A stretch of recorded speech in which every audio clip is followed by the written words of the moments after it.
am a runner, but I'm not just any kind of runner. I am a marathon runner. I've finished 15 full marathons. Would it surprise you then that every time I toe the line to start a race, I feel terrified?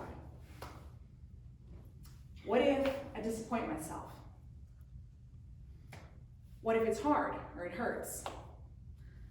What if I don't reach my goal? What if I fail? On Saturday, I competed in the area level of the speech, the World Public Speaking Championship competition. And that was how I began my speech. And let me tell you, one thing that happened is that I lived out every single one of those questions on that stage.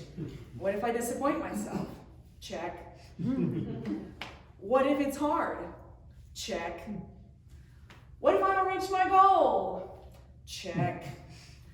What if I fail? Check. Why do I feel that way? I don't feel that way because I lost. Losing is nothing. Losing doesn't matter. If you show up, you're ready, you bring your A game and you get your butt handed to you, whatever, right? That's what happens. When I got home from the competition, I knew I had failed myself. In trying to console myself, I read a blog about failure and getting over failure and lessons learned from failure. And one of the lines in this blog that really stood out to me was that you fail for one of two reasons. You either don't follow a plan and you show up unprepared, or you follow a flawed plan and you show up completely prepared. Check.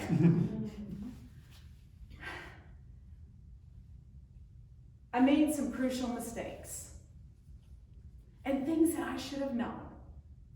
But when it's your first time doing something, you're bound to repeat the lessons that you've already learned, that you should have known. But here they come again. Two mistakes that I made. One, I stopped trusting myself. I trusted more the feedback of people, even to the point of allowing words to be put into my mouth. Now, I'm not blaming anyone that helped me. I don't mean that as a blame at all. They were trying to be helpful, truly. I know that everyone that volunteered their time to help me wanted to see me succeed. But what I did was mistake number two, and I did not listen to my instincts. I was trying to be open-minded. Again, this is a new thing for me. It's my first time doing it. I don't know what I'm doing, but when things didn't feel right, instead of eventually saying, nope, that doesn't work for me, I kept trying to force it and smooth it and practice it and work it and work it and work it and work it until I could finally just, pound it into submission. And what happened was that it just wasn't me. Why am I showing the face of failure today instead of some great story? Well, that's because above all else, I believe in honesty. I believe in vulnerability. That's the speaker that I want to be.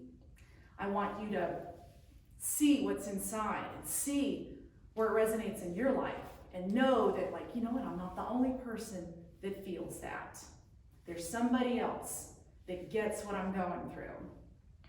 So many motivational speeches are told after the victory, right? I tried 500 times, and on the 501st time, I got it. Well, sorry, that's not the story today.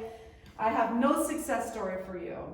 I want you to see what it looks like after failure. When you feel like quitting, after you've spent a day crying, beating yourself up, and even saying, I'm never doing this again. So here it is. What did I do after the competition? I texted Kathy, and I got the feedback I already knew. I already knew it. The second they did not call my name, I knew what I had done wrong. I knew it. Then I cried a whole lot, the whole day. Sorry if that sounds silly to you. I don't really care. I have a 10-year-old daughter who is a competitive gymnast, and she worked so hard. And we would go to competitions, and sometimes she would win, and sometimes she wouldn't. And then after it was over, she would want to cry, and my husband would say, "Why are you crying?" And I said, "Stop. She is the one who put on all those hours on the floor routine, on the bars, not you. She now gets to cry." And anybody who disagrees, well, you can go kick rocks. Because you didn't walk the walk that I walked. After I finished crying, I sat down and I made a list when my emotions were really raw and I was feeling really just open and vulnerable of all the stuff I really want to talk about. Because again, that's the speaker I want to be. I want to be open. I want to be vulnerable. I don't want to be contrived and scripted and overly dramatic and all that kind of stuff. I mean, I'm already this way, right? Like, I don't need to add more to it. So here's the face of failure. Open for the world to see. Down, but not out. So what am I going to do now? The same thing that I always do.